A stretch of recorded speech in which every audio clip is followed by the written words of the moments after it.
Well, good morning, everybody. Good morning, good morning, good morning. It is a beautiful, beautiful day here in the state of Maryland. We are James and Cynthia Greene from Marriage Built to Last, and we are America's favorite couple. Yes, we are the founders of Marriage Built to Last, and we are so excited that you decided to join us here today for Breakfast with the Greenes. Now, you guys can see we are not at the breakfast table. Well, we are at the breakfast table today, but we're not in the kitchen cooking. And normally we're sitting at the bar, but today I wanted to do something different. So we're sitting at our dining room table, even though you can't tell we're at the dining room table, but that's really where we are, right? So we didn't cook breakfast together on the show, but my hubby cooked me breakfast this morning. And Naturally. I got to just sit and watch him cook and then have a really nice breakfast. But you guys, we want you to do something. We want you to share this broadcast. So hit the share button and share this out. Because you know what? We always feel like there is something that may be said that one of your friends, your family, they really need to hear what's being said. We don't know what people are going through. We don't know what goes on behind people's closed doors. So make sure that you're sharing the broadcast. All right? So we want to just go ahead and get started today because we have something really, really special for you. Something that, we're trying to do something different. So, normally we have our topic, our theme of the month, and then we talk about that all month long, where our goal is to have a chef once a month to teach you a really creative meal that you can make. And then our other goal is to have another couple on that we can interact and have a conversation with. So we have a super special couple with us today. We're so excited. So we have Ty and Cody from the Ty and Cody on Purpose show. Welcome, welcome, welcome, you guys. Welcome. Thank you. Good morning. It's a pleasure to be here with you this morning. Thank you for having us. Oh, you're so welcome. You're so welcome. So we were on your show a little while ago, and we had such a great time. And you guys are doing so many amazing things that we decided to bring you onto our show. So we're going to just let you guys go ahead and let you tell everybody all about yourselves.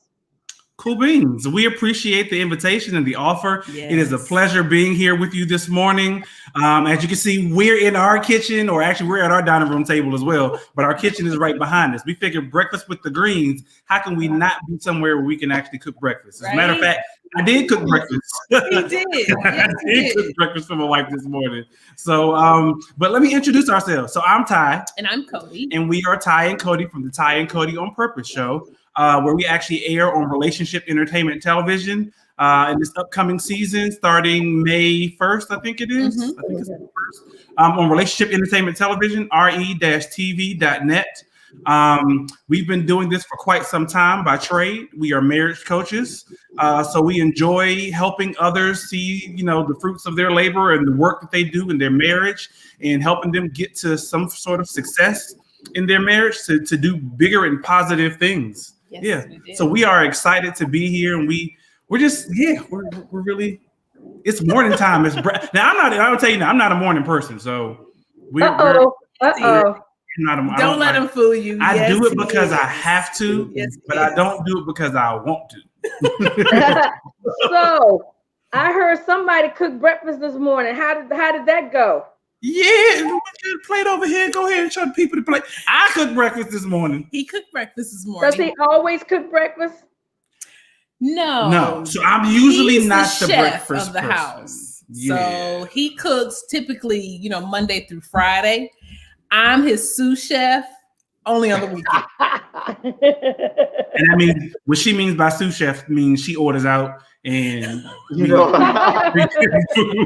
she brings in food from somewhere else.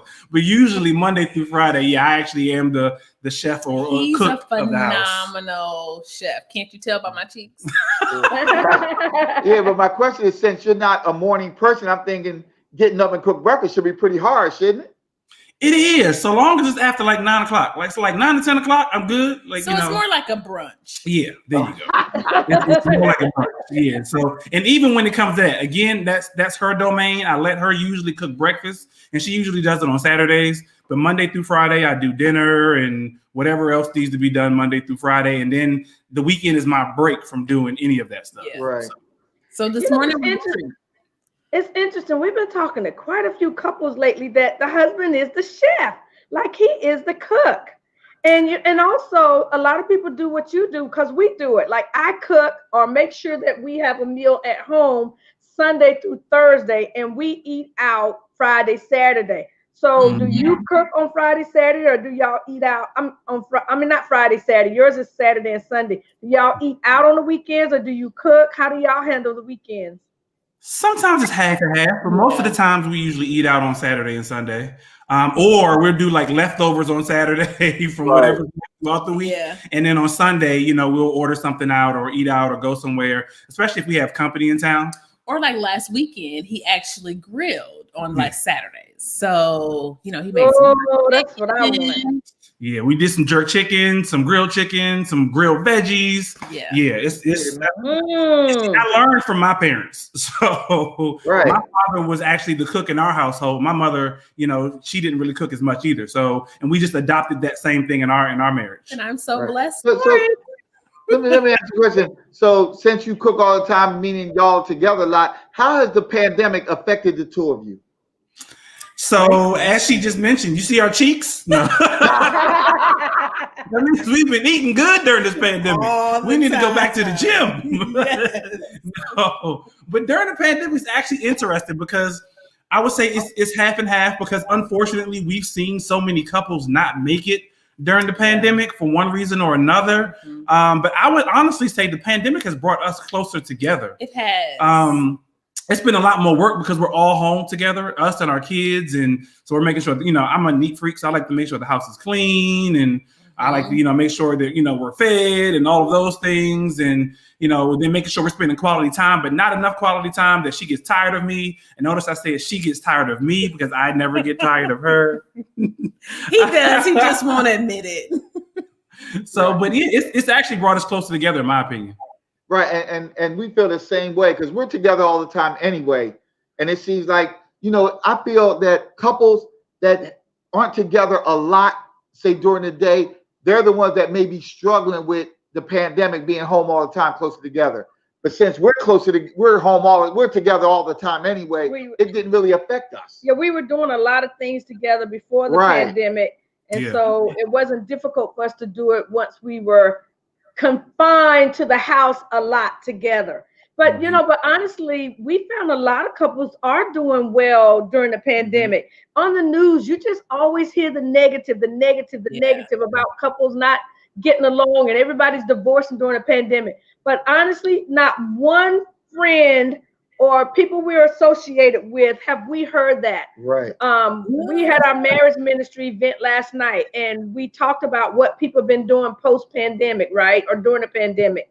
And so the couples, a lot of them, they've been finding things to do, interesting things to do. They've been doing projects around the house. I'm sure there's some people at the church that aren't doing as well, but all the couples that were on there, you know what? This is key. This is key. The reason why they're doing well, they get on things like the marriage ministry. They come to the marriage events when the church was open. You know what I'm saying? So they're doing things to make sure they're pouring back into their marriage and staying connected. That's the key. That's the key. I honestly find that it takes a mindset in order to do that, because some people, they focus so much on a wedding and they're like, oh, we're getting married. But then they don't realize all the work that goes into actually making the marriage work. Yeah. And so a lot of people during the pandemic were so focused on, okay, I'm working, I got kids, I got all of these things that, that keep me occupied, that now that we're actually, like you said, confined to the same space for such a long period of time because a lot of things were shut down. It was a struggle for a lot of people unless they had that mindset where, you know what, we have to find new and exciting things in order to make this work on a daily basis. Because other than that, I'm tired of seeing you every day or whatever the case is. And like you said, fortunately for us, us too. We work side by side, meaning like our desks are literally side by side, and we both work from home. So working, so we too were also used to being next to one another pretty much all the time. So it really didn't affect us that much. But I will say that we did have to find new and other things to do, because watching TV after a while kind of gets boring. You have to figure out, okay, how can we do date nights, or date nights inside the house, or where can we go that we feel safe and comfortable that, we can still have our date night. So what other things that we can actually do that, will keep us sustained during this period of time where we are pretty much sequestered or locked together 24/7, 365 in comparison to before, where, some of us had jobs outside and so on and so forth that kept us preoccupied and busy. And that's the key, finding ways to be creative when you're inside.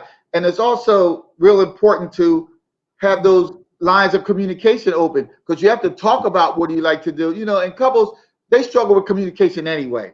Yeah. So if they struggle with communication when you're confined to the same space for a long period of time, you may struggle even more to talk about some of the things that you want to do or you like to do. So that's where it's really important to talk about, what you like and what you want to do and how can we make this work. Just keeping those lines of communication open. Exactly. And especially during the stressful, tense times, right? I think we learn that it's very important. Well, he knows me quite well because I've learned from him. He is a student of his spouse. And I have learned that quality to adopt as well, to be a student of him. So when he can see that this may not be a good day, or I just need some breathing room, I'll steal away upstairs. We'll meditate. We'll just take some me time. We'll take, do some self-care just to get my mental health back in a good space. And then being open to, be able to share with him what was, going on, what may have been bothering me. He's one who's quick to want to hash it out right then and there. And I'm like, no, I need some time to process, so that I can figure out where I fall short in this equation and not be so quick to blame him for, certain things. So we've learned balance. Go ahead. No. I didn't want to interrupt. No, you're good. So Cody, that's really good, because I was sharing recently, I think it was last week, James said something that just really teed me off, right? And my first instinct was to get an attitude. And I was like, in my mind, I'm thinking, you know what? I am not cooking him dinner today. I'm going to my room and I'm going to chill. Like and I just stopped talking to him, right? And then, of course, the Holy Spirit pricked me and was like, okay, so now you're acting like the world. You're not going to cook because you got a little attitude because he said something you didn't like or whatever, So I went in the kitchen. Not only did I cook, sorry, y'all. Not only did I cook, but I cooked something different. I cooked it from my heart. I cooked it with love. And it's so interesting when we sat down to eat, my daughter's like, oh, Mom, this is good. I can tell you cooked this with love, right? Like, okay, yes, God, it worked. And but the whole time, he's right there in the family room and I'm in the kitchen cooking. We weren't talking. But I said, you know what? I'm going to break the ice, because he always says I'm the bigger person, right? She is. So I know that if I stay quiet, even if I've forgiven him, I'm no longer angry, or I wasn't even angry. I was just a little teed off. I was no longer teed off. And I knew that if I didn't say nothing to James he would go all even. He could care less. He wouldn't say a word. He would be just fine watching television. But the key is, like you said, it takes some time. I'm the one that don't want to take time. I think I'm like Ty. I will follow her around the house. Come on, we need to talk about this. No, just give me some time. No, we need to settle it right now to get it over with. Yeah, I will follow her all around. And I'll be like, no, because I don't think I'm going to say the right thing right now. So I think you better leave me alone. Exactly. But you know what I found, honestly, Cynthia, you said something that I found in my studies a while back. When you're doing something for somebody, even though, let's say, like you said, you have the attitude, or you the one, you're like, oh my gosh, he said something to me, it ticks me off, and I'm really not feeling him right now, or in my case, I'm not feeling her right now. I usually find it, if I do something for her, that kind of breaks that malice in my heart, or breaks that feeling that I have, that, oh my gosh, I don't want to deal with her. But if I find myself, to be intentional, we have this saying to live on purpose and to love on purpose. Yeah. And so I realized if I'm doing something on purpose that I know that she likes, whether I like her or not right at this particular moment, it actually breaks whatever that I'm feeling at the time, and thus makes it more susceptible for me to go talk to her or for me to be more forgiving or whatever the case may be. So that's what I say, the whole cooking thing, like I can't not cook for my family. Or if like she said, if she's having a bad day or something like that, and I know there's something that she needs, something she wants, I wash clothes, she folds clothes. Mm-hmm. So let's say I'm annoyed with her for some reason, and I'm like, you know what? She's just washing, and let me wash and fold to help her out. So that way it kind of gives her something else to, offer her plate. And then it winds up breaking me to go, you know what? It's not that bad. You still love her at the end of the day. So just, be cordial, be kind, and move on from whatever the issue was in the first place. And we've learned love languages. Ty's love language is quality time and physical touch. Mm-hmm. And my love language is acts of service and gifts. Yep. So we have tried our best to, speak each other's love language. And he's right. When we have that in our mindset, especially during those, rough patches, it makes it that much more, I think, sweeter too. And I appreciate him a lot more, Right. And that's so true. It would just be amazing if we could, that's why I love collaboration. That's why I love bringing marriage leaders together. That's the mission that God has given James and I, not just us to sit and talk to people, but to bring a group of us together to pull in the masses. Because if people could get their mindset right about marriage, about the simple things they can do to keep their marriage moving forward, just keep it moving forward, they wouldn't have as many problems as they have. You guys have said so many things that make so much sense that people just don't get. But I do want to say real quick, is Sandra J. one of y'all's mother? Because they said, Ty and Cody, my beautiful children. Hi, mommy. That's my mother-in-law. So Ty, you said something earlier about living and loving on purpose. Why did you name your show, the Ty and Cody Show, On Purpose? Why is it called On Purpose? So let me give you a quick backstory about the Ty and Cody On Purpose show, which will give you the answer to that question. So if for those who watch our show, again, it comes on Relationship Entertainment Television on Mondays at 8 p.m. You can catch it at re-tv.net, or you can go Relationship Entertainment Television on YouTube. That's where we're in the RETV shirts. Small short plug. But yeah, so when we chose to get married, this was our second and our final marriage. Yes. And reason being is because we obviously were previously married to other people.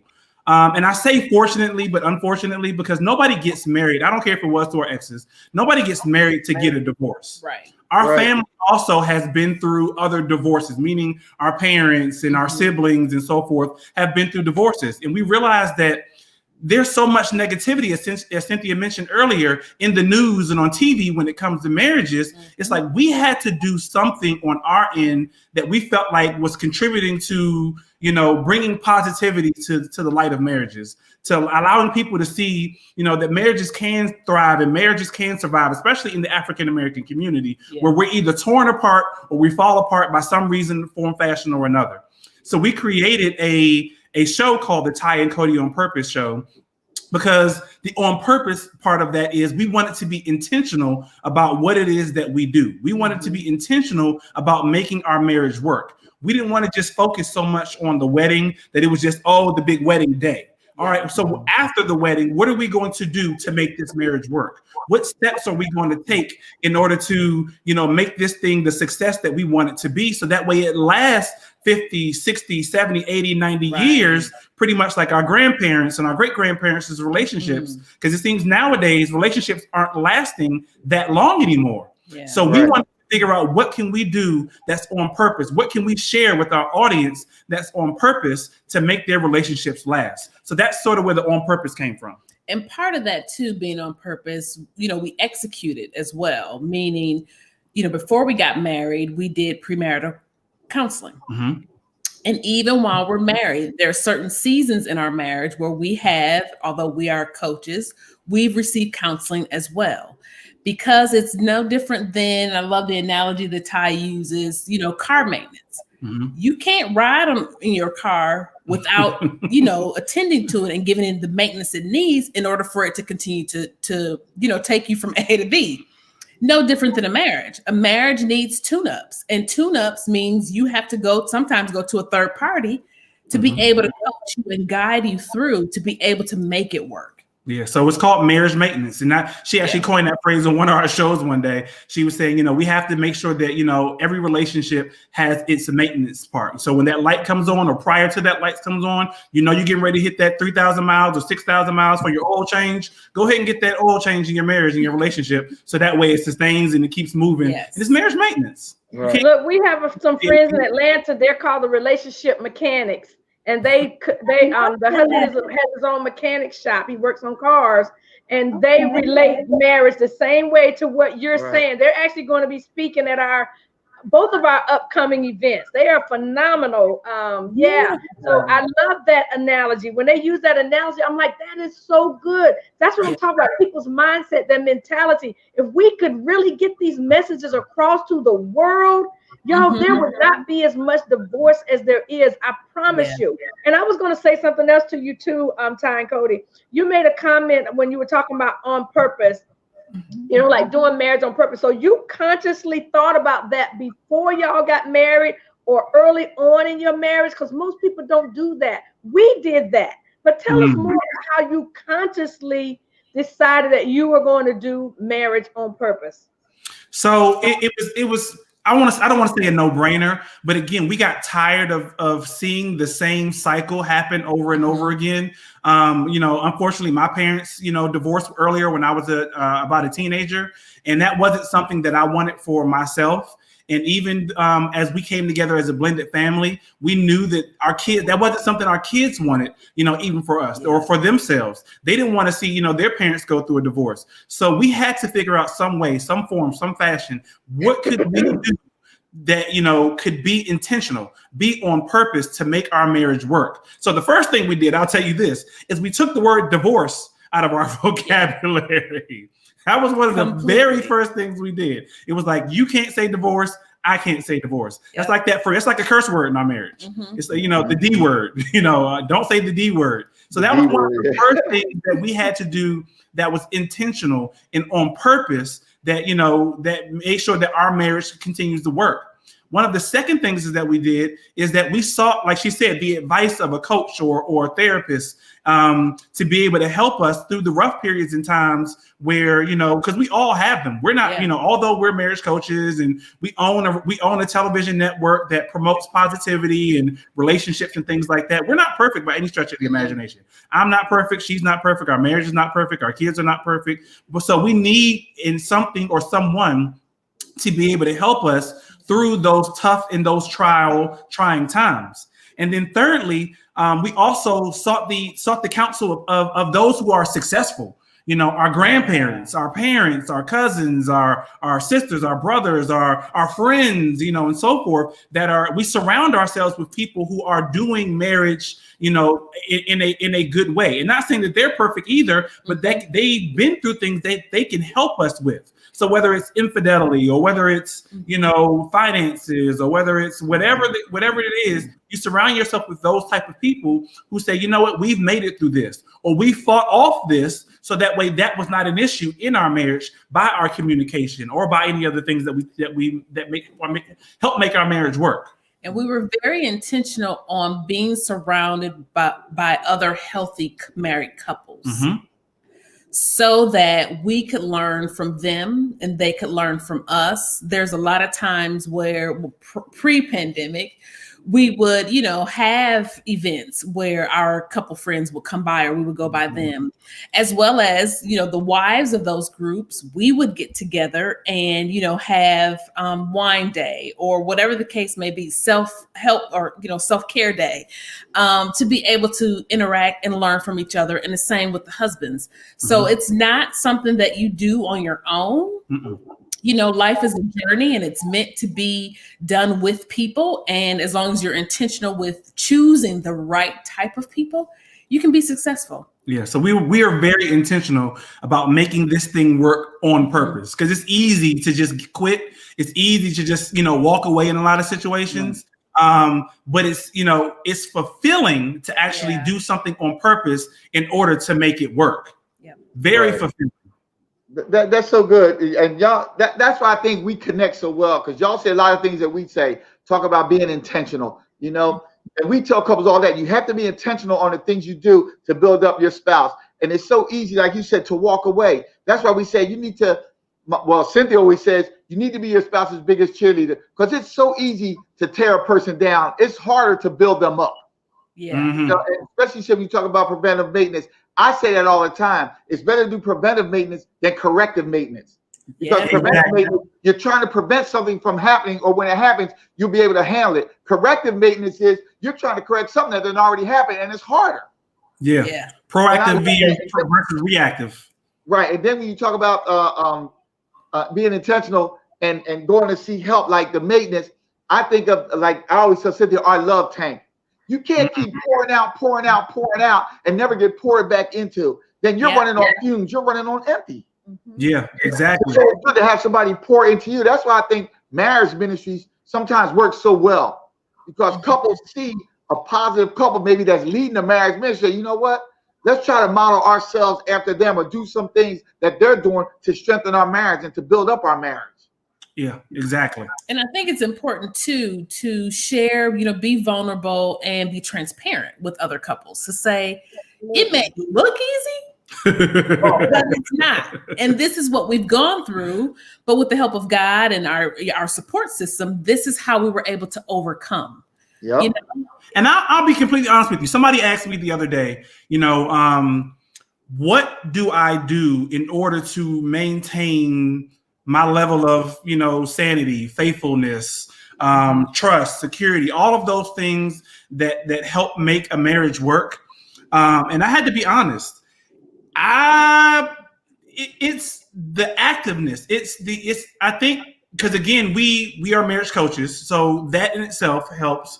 But we also do this thing called Relationship Entertainment Television, which we have a show, specifically the one that I'm on, called Millionaire Man Cave, in which we talk about relationships and we talk about things that go on in our marriages, and we help others in their marriages. But things like that also help hold me accountable to the things that I know that I must do. I can't be that hypocrite. I can't be the person that's out there going, oh, you should make your marriage work by doing X, Y, and Z, or helping people coach through this, or having these conversations on our show, Millionaire Man Cave, or other shows and whatnot, and then being a hypocrite and not doing them in my own marriage. Mm-hmm. Right. So things like that actually help hold me accountable to, making sure that, I'm doing what I'm supposed to be doing for my wife, for my children, and for others who are watching me, see me do, marriage in a positive light.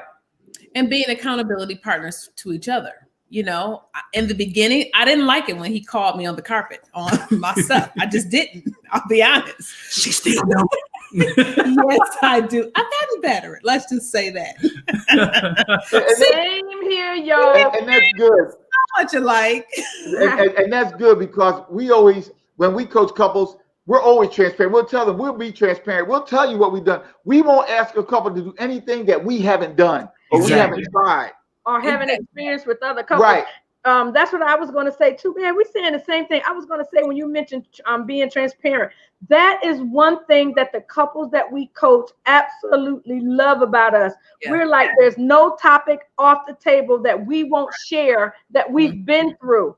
And so they love the fact that if we've been through it, or we've been through something worse or something similar, that we will share it. We'll be transparent. Right. If we're having a moment, we'll have to have sidebar and have to get, clear things up between us, right when we're with the couple. You know what I'm saying? Right. Yeah. Transparency is so weird. Couples need to know that they're not the only ones who've been through it, who's going through it. And guess what? There's some couples out there that have been through a whole lot more than you, and they made it through. And that's the thing, when they see you and say, boy, y'all look like y'all have a great marriage, but it ain't like we haven't been through stuff. Exactly. Deal through stuff. And we tell a couple of our blended family that we did it all wrong. We screwed it up. Yeah, obviously, because we ran for the second time, right? Right, and that's the thing. You fix it, And then when you come out of it, you're strong. It says you overcome by your testimony. And we have a testimony how we overcame some things and how we're stronger because of it. And we let couples know you can be stronger once you come through it. Exactly. Yeah, for sure. And that's, I'll even say with our show, the Ty and Cody on Purpose show, we say our show is raw, uncut, and unfiltered because our show is literally your sneak peek into our marriage and our relationship. So there will be times when you watch our show and you'll go, oh, they not getting along today. I make it very apparent. They not getting. I'm not gonna lie. We shot one episode because our episode was pre-recorded, and so we shot one episode, and I was like, I don't know if I want to air this episode because she real life mad at me, like, and I'm trying to make this better, aired so that people can see. I'm trying to make this show better, and she really like, you know what? I'm just gonna talk to you today, but I'm gonna look at the camera the whole time. I ain't gonna even look at you. And I was like, wait a minute. But it's good because people need to know that they're not the only ones going through issues at times. Yeah, right. I mean, I said the same thing with our kids. So, like our kids, for instance. We want to be that role model to our kids, in a marriage where they can see, you know, the good and the positivity in the marriage, right? And so you want them to see you all lovey-dovey, you want them to see you all this, that, and the third. But I think it's healthy for them to also see some of those conflicts at times. And not just see the conflict, but how do you resolve that conflict? Work through it. Right. That way, when they get older, they know, you know what? My marriage doesn't have to be absolutely perfect all the time. And if we do have an issue, my mother and father worked it out this way. So let me try that. And let me know that I'm just not going to quit when times get rough or times get hard. So it's good to let others see, you know, maybe not necessarily the nitty gritty, dirty, you know, fussing and arguing type stuff. But it's good to let people see, you know what? We don't always get along. We have, you know, we butt heads at times. We're not but perfect. This is how we get through butting heads. Right. And that's good because our daughter who lives with us, and she's the youngest and who's 25, she'll say something like, y'all are something. Y'all are a mess. Yes. And also getting back to what you were saying too, we had about being transparent and your stuff showing when you're live. So we have a couple that we're coaching, and they said they went on YouTube and was watching our previous videos. I said, you were? They said, yeah. They said, and that's the other thing too. When you're hungry and you really want your relationship to work, you should be doing everything you can to get every tool you need to get better. So they said they went to YouTube. They've been watching our videos. And the husband was like, he said, Cynthia, on one of them videos, I was like, no, she didn't say that. He was like, see, that's what I'm talking about. She was real. She put the truth out there about her and James Junk. What happened? You know, he was like so pumped about it. He said, let me tell you, he said, that just connected me right there. He says, that just turned things around for me, that you were so real live. You know what I mean? And it's so funny when you talk about Breakfast with the Greenes, we used to sometimes, I'm not going to say have it out, but when we're cooking together, we used to kind of go at it because you stay over your side, I'll stay over my side. And when people see it like, hey, y'all were struggling in the kitchen this morning, that's because she's over here in my pot. It wasn't it's him who's territorial, don't want me on his side, don't want me touching what he's doing. That's because she'll talk. And he'll pop off like that right on camera. That's because she'll talk and she won't stir the grits and they'll be hard and lumpy. I'm like, you're not stirring. And you leave the spoon in there, the spoon is all hot. So I'm just trying to, and all of this is on air, and I'm like, people are probably like, man, he just jumped all over her. Love it. Yes. But it's definitely good for people to see that though, because people know that they're not the only ones going through those same issues, which is the reason why I do all the cooking and she's not allowed in the kitchen. No. So we just eliminated the whole issue right there. I'm only allowed in the kitchen when it's time to clean up. All right. So what happens if Ty, she tries to come in the kitchen to help you? Say that again. She does what now? Define the word help. Let me tell you what she does. That's so hilarious to me. It's so cute, but it's hilarious. So, you know, like I said earlier, when I realized her love language is acts of service. That's not my love language. My love language is physical touch and quality time, right? So I'm in the kitchen and I'll be cooking and I'll be doing this, that, and the third, cleaning some chicken. I hate cleaning chicken. I hate cleaning shrimp, but I know it has to be done in order for us to cook. So she's in the other room working or doing whatever she's doing, whatever. And I'm in the kitchen minding my business, and I'm cleaning, so on and so forth. I'll be completely done. And she'll stroll in the kitchen like, oh, do you need any help? And she always asks me after I have completed everything that I have needed to do. I'm like, you could have asked me this 20 minutes earlier, and you would have been like, here, take this chicken and clean it. Nice, thank you. But no, she comes in afterwards and But last week I did clean the shrimp for you. She did, because I wasn't home and I was doing something else. But yeah, so she does help, after the fact by saying, is there anything I can help you with? And I'm like, but I've already done everything. Like, yes, you can help eat. So one thing that we advise couples to do, which Strategy. Is what we do, we divide the roles and responsibilities before we get started. Mm-hmm. Like we know who's going to do what in the kitchen, what side of the stove you're going to be on, what side I'm going to be on, what I'm responsible for, what you're responsible for. And that's the way couples have to do it. Until she tries to come over to my side and tell me what I'm not doing right. No. But I got to say, me and Cody are just alike, because we are. She will cook dinner and I will come in there knowing she's done. You need some help or want to just stir something. And it's like, it's on purpose. No, he does not come in the kitchen to help me. That is a lie from the devil. I come and look to see he comes in there to see what's in the pot and to get a taste. That's what he comes in there for. So he'll act like he's stirring the pot to help me.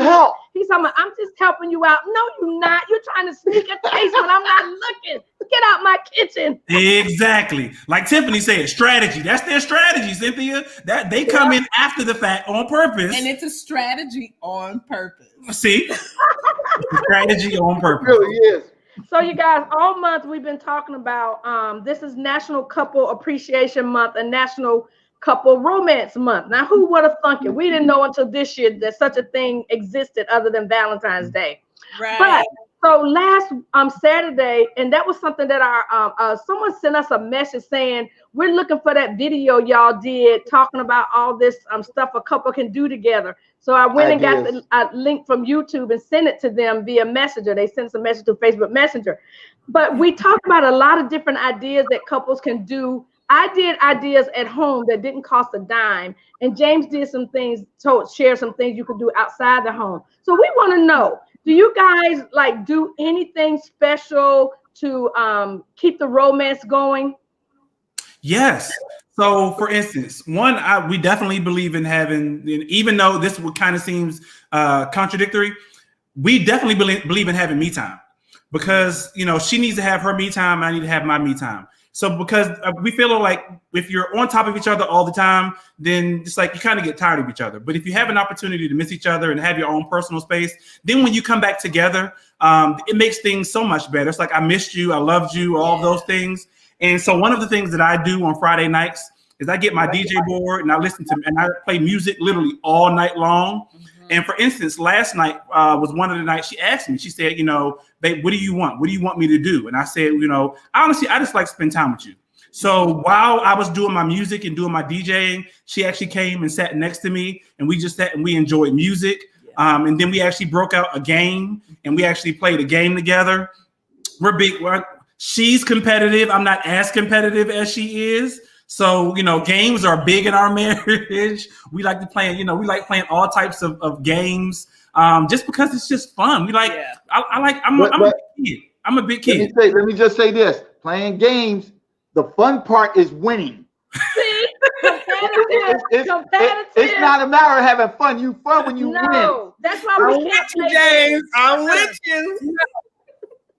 Exactly. And my thing is, I'm like, well, because the game will go from, we're having fun to like, wait, what happened? Like, why you got an attitude? Because she wasn't winning. She wasn't winning. That's why if we go someplace and say we'll have spades, I'm sorry, I can't pick Cynthia as my spades partner because she wants to just have fun. I'm having fun playing spades. I'm like, no, this is about winning. I come to win. I don't come to have fun. I have fun when I win. Because she cut you, she probably be cutting her own partner. That's probably why.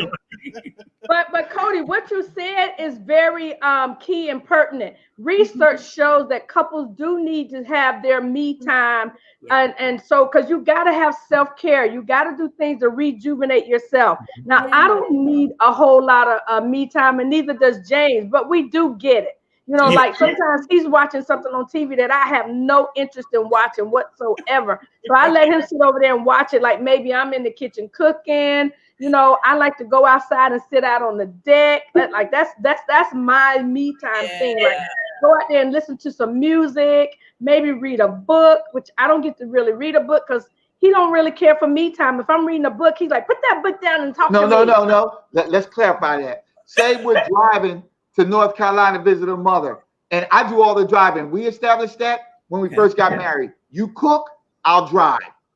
Okay. So when we're driving, you're not going to get to read a book. Keep my attention. You always say, "Are you sleepy? Are you okay?" Then talk to me. Don't read a book. She's supposed to be your co-pilot. Exactly. So how you going to go over there and go to sleep or read a book, and you're supposed to be my co-pilot talking to me? She's supposed to keep you up and awake and alert and attentive. That's funny because that's also what we do. But I had no clue that's what I was getting myself into when we got married. She was like, "So you know you driving from here on out, right?" And I was like, "What do you mean?" She was like, "Yeah, wherever we go, you drive." And I'm like, "Wait, but I don't like to drive like that." So that's actually what we do too. I wind up driving in the marriage, but I also do the cooking as well. But I will say, so how does a couple compromise if she wants you to cook and do all the driving? Like we compromise. I do the cooking, he does the driving. What does she do that you don't like to do to help you out? What does she do? Okay. I got one. At least she folds the laundry. There you go. At least she folds the laundry because I don't like folding laundry. No, but she actually does. She actually does that. I always try to give her props for what it is that she does in our marriage because she does. Because she knows like you said, I'm a very needy person when it comes to time and attention. So she realizes that, you know what, sometimes I got to take time out and go give this man the time and attention and the love that he needs. Because, you know, and that's where, again, the me time comes in because I try to give her me time so she can do whatever it is she wants. So that way, selfishly, when I want my me time with her, and that's my me time comes with, I want my me time with her. I can be like, all right, now you've done your thing. Let me get my time. Let me get my attention so we can continue to build the romance that way. Good. Because when I say about love tank, just think when you're together, you're filling up that your spouse's love tank. But then once it's full, it allows you to go and have some me time, and then she'll appreciate it when you come back. Yeah, exactly. And that is when you ask what builds romance. That's, in my opinion, what builds romance, because now that I've been away, when I come back, I've refilled my tank. So that way I can now pour back into whatever it is that you need, whatever your five love languages are. I can now give you that attention. I can now give you that time. I can now, be affectionate, or I can, give you acts of services or whatever, because now I've been able to refill what it is that I've had to do to get me, because I was drained. And now I'm back, and I can give you what it is that you need, to make you feel special and loved. So that to me helps build the romance and build the relationships as well. And then we also do things that, that are out of the box. Like, when I say out of the box, but we watch TV. So we do this thing on our show, and where we ask each other questions.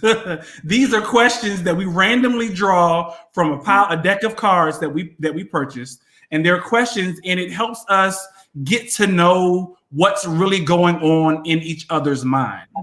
And those conversations can be so attractive sometimes to really get to know, and surprising, but to really know what's, because again, we talked about being vulnerable and being transparent earlier, to really get to know what's going on in your spouse's mind. Because if you think about it, a lot of times we have a lot of surface level conversations, right?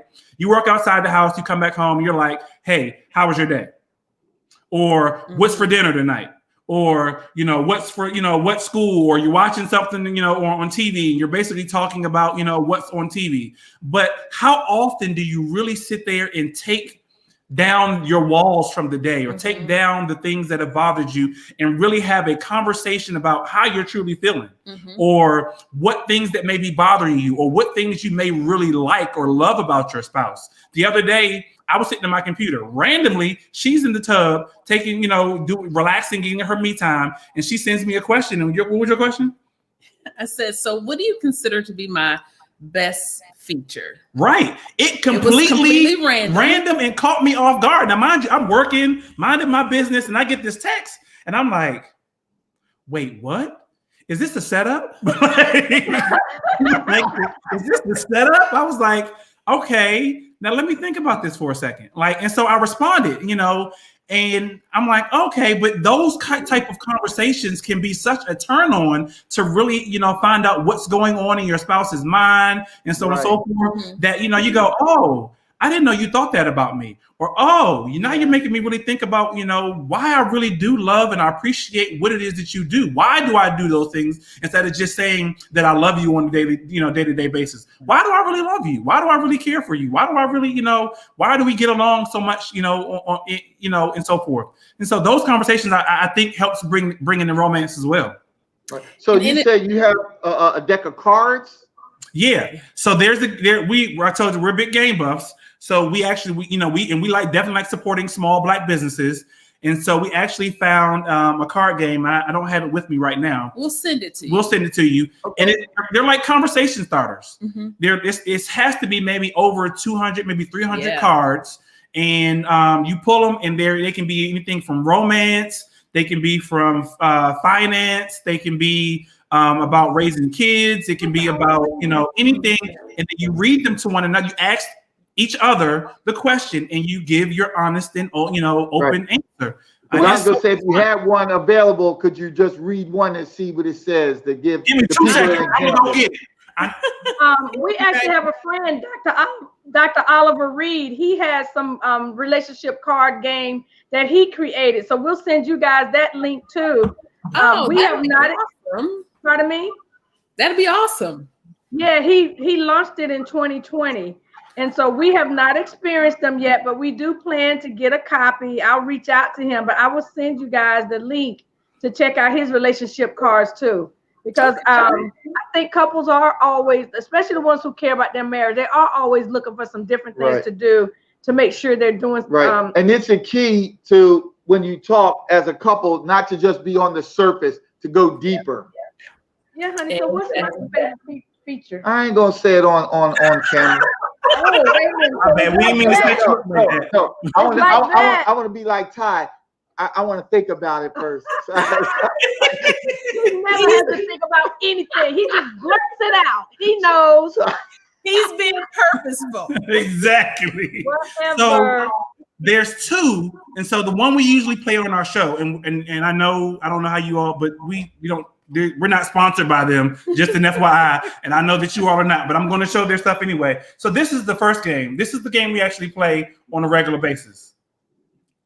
The couples edition. Okay. That's one, and then the other one is this called Spouseology. Oh, wow. And so they both have, like I said, they both have categories such as romance, house and home, past, present, future, and on the money. And so what we usually do, like I said, there's this big stack of cards that it comes with. And what we do during our show is we shuffle the cards, and after we shuffle the cards, we randomly choose a card. So we randomly choose a card. And that's from the first one? Yes. And this is from the first one. This is from the first one. And all right, so for instance, we have no clue what's going to be on this card. So she doesn't know what I'm going to read. I don't even know what I'm going to read until I read it. And so this one says, do you think we'll still be this close in 15 years? Why or why not? That's me. I would say yes, definitely. Why? Because we build a foundation where we do everything together, and we've talked about things we look forward to doing in the future. So we have goals, we have dreams, we have a bucket list, we got some things we're working from.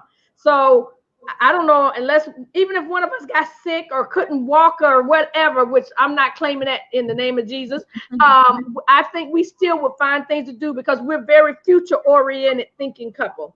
There you go. And we ourselves actually create marriage vision boards. Exactly. For that reason, at the beginning of every year, we do one for our marriage and we do one for our family. So yeah, I agree. So, usually, like I said, I would ask her that question and then she would give a response. And then after we have a conversation or dialogue about the question, then she would pull one and then she would ask me and then we would go back and forth and, talk about, whatever's on the card that way. So is that Spouseology in stores? So Spouseology, yes, is in stores. And Spouseology is also one. Actually, I think I found this one in Target, if I'm not mistaken. I found Spouseology in stores. And this one I ordered online because they have different versions. So this is the couples version. Edition. And then Spouseology is, like I said, that's one you can probably get in Target or Walmart. I believe I bought as well. Spouseology is more like a game. And the is more like, conversation starters. So even in Spouseology, what you do is there's a die and you roll the die to find out what category you land on. And whatever category you land on, you actually ask that question based on the category. So for instance, in this one, they say, on your husband's birthday, what would he prefer? And then you give there's a list of A, B, C, D, E that you go through. Or for house and home, what do you do for the family that your husband appreciates the most? And then there's a list of A, B, C, D, E, and so on and so forth. And you're supposed to basically give the answer that you think your spouse is going to give. Oh, okay. And that way you move the piece forward to try to win the game.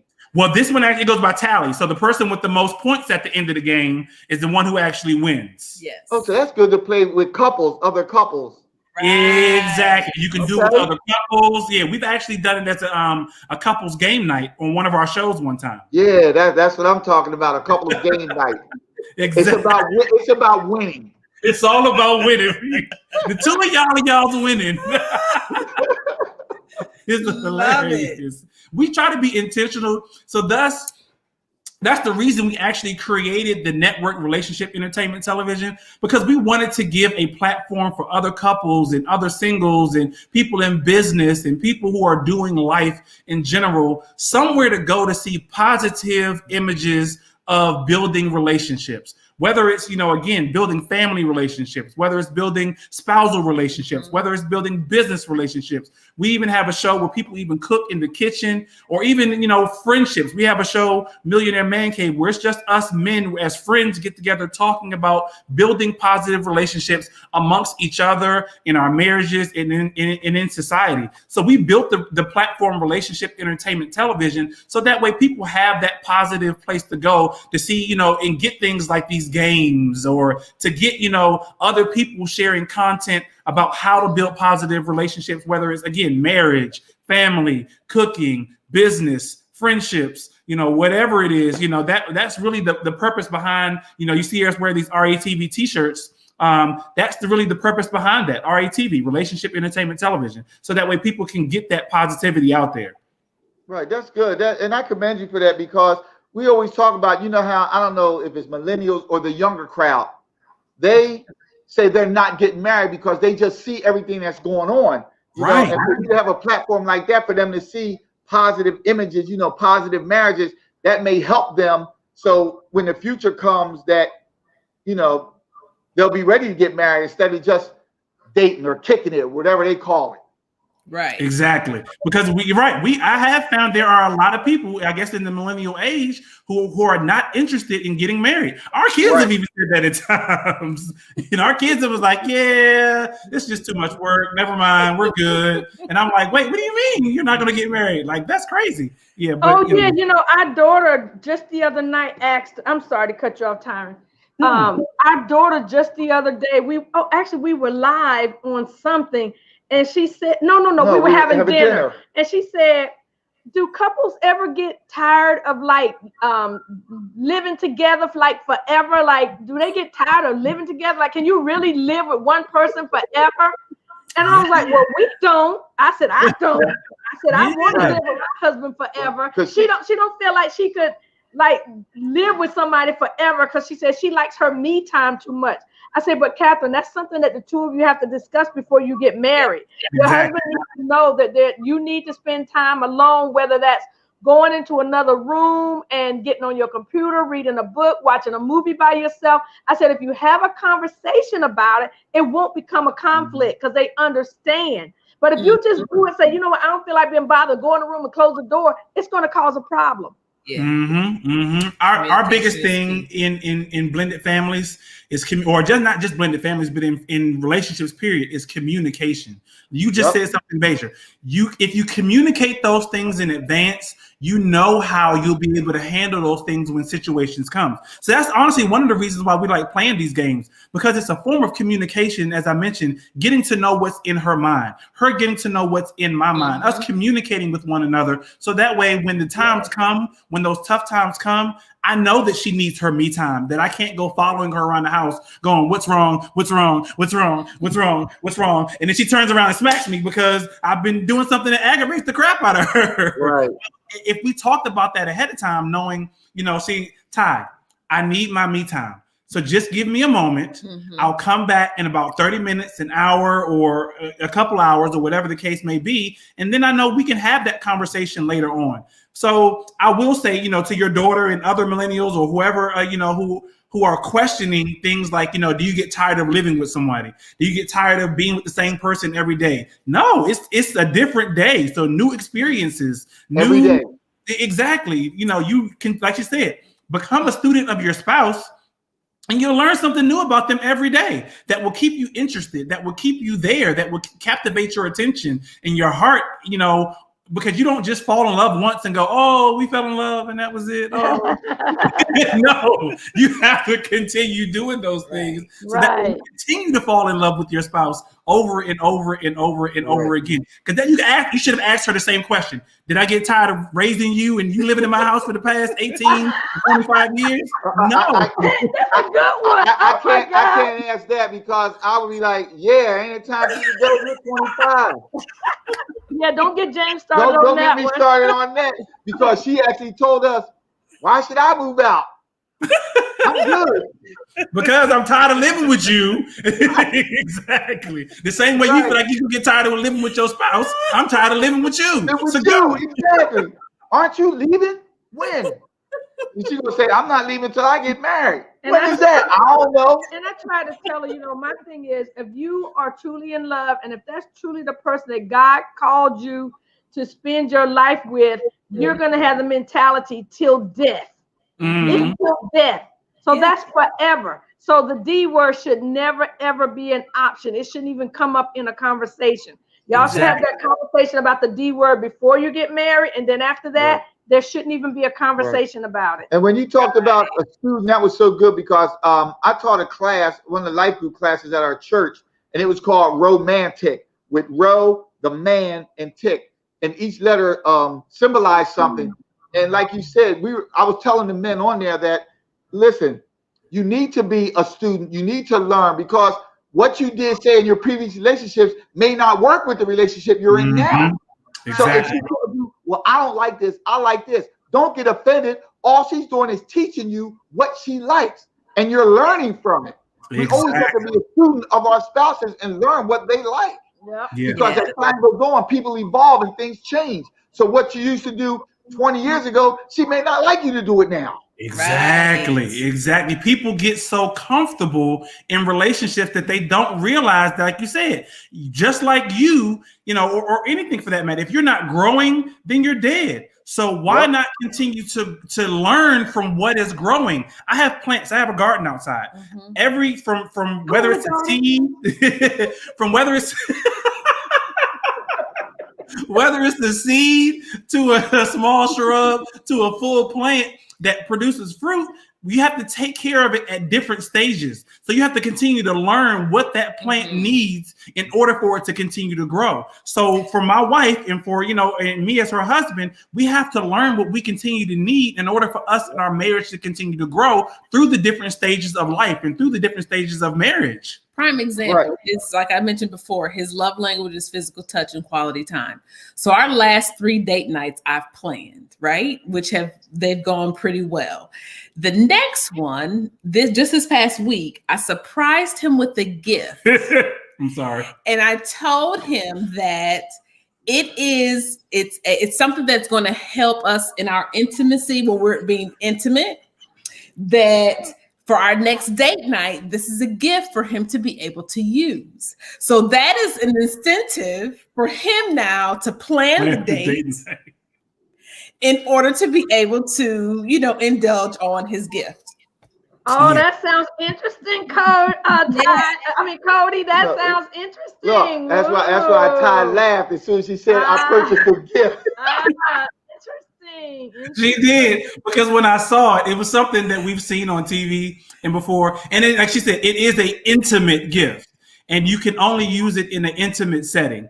And so it will be a gag. Okay, so for those who know me, I am a big kid at heart. So I love doing and having fun. And this particular gift is something that is fun. Like, again, how do you bring the romance? Fun, communication, all of those things. And so this gift, she literally thought about me, knowing that I'm a big kid and will love to see her laugh, and I'm gonna get a laugh out of it. And so you're right. So I have to plan the date. And when I plan the date, I get to use this intimate gift, and we will see what happens. We will let people know exactly what happens once I get a chance to use this gift. But that's good when you talked about your garden, because we tell couples the relationship has to be like you said, like your garden. You have to nurture it. You have to water it. You have to cultivate it. You have to do the same with your relationship as you would do with a plant to make sure it grows. Because like I always say, if you're not growing together, then what are you doing? Growing apart?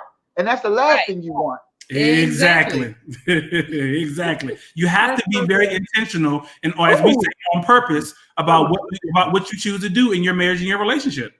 And y'all, this conversation. I'm sorry, I didn't mean to cut you off, Ty. No. I was just making the point that you have to be like I'm just reiterating what James said, that you have to be intentional and be on purpose in order to make your relationship and your marriage last. To be honest, I didn't learn in my first marriage. I didn't nurture. I didn't cultivate. I didn't do any of those things. Same here. And that's what happened. Yeah. So you guys, this has been so good. We didn't even realize it's 12:02. We sitting here conversating like we're just long lost friends. Like we got all day to talk. This is the kind of conversations we like. Couples that we can connect with, that we can be real with. We can have real good conversation. I just pray that everybody who's watching was blessed by this and that you got something out of it. You guys, we want you to just close with your closing comments and tell people again how they can follow you and connect with you, and how they can sign up and be on ReTV. Everybody wants to be on TV. Exactly. So first of all, let us thank you for allowing us to sit here with you this morning, this Saturday morning on Breakfast with the Greenes. Again, we have been following and watching you all for quite some time, and we love and appreciate what you all do for marriages and relationships as a whole as well. So we continue to support whatever it is that you do, and we will definitely continue to be in touch and continue to get on your conferences and your virtual stuff, all the things that you all have going on as well. But you can also find us. We are Ty and Cody, because we have our show Ty and Cody on Purpose, and it is on Relationship Entertainment Television, better known as ReTV. You can find us on retv.net. Again, that's retv.net. All of our shows are there. If you missed any previous shows, whether it's the Ty and Cody on Purpose show, it's there. Millionaire Man Cave, Women's Chant, Let's Eat, Business Talk Library. A lot of our shows, we have a whole bunch of shows that are there that not only do we produce, but others also have an opportunity to produce, because we believe in bringing positive content to the world to uplift and promote positivity in all forms and fashions of relationships. We have a newsletter there as well that you'll be able to sign up for to find out exactly what we're doing on a monthly and day-to-day basis, just as you all do.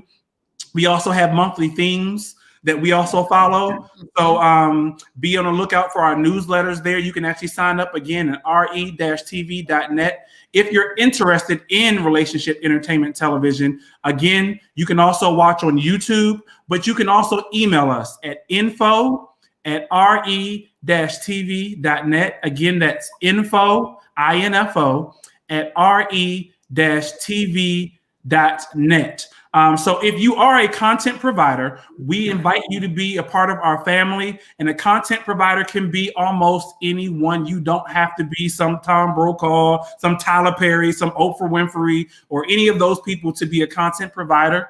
But yes, if you have positive content, whether it's a TV show, whether it's a movie, a short film, we even have a news and a sports channel or sports show that comes on our network as well. So if you are an anchor or who has news, you want to report on news, any of those things, send us an email at info@re-tv.net. We would love to hear from you and talk with you to see how you too can become a part of the Relationship Entertainment Television family and get your stuff aired on television, just like the Foxes, the BETs, the CBSs, the NBCs, and all of those things at the same time. We are Relationship Entertainment Television, and that's what we do, promoting positive content 24/7, 365 on purpose. And starting in May, we actually will be airing all new shows for season 2. Exactly. So make sure you tune in because you'll be able to watch and see all the great stuff that we have and other people have as well that air on our platform. Wow, that sounds That's exciting. excellent. You guys got a lot going on.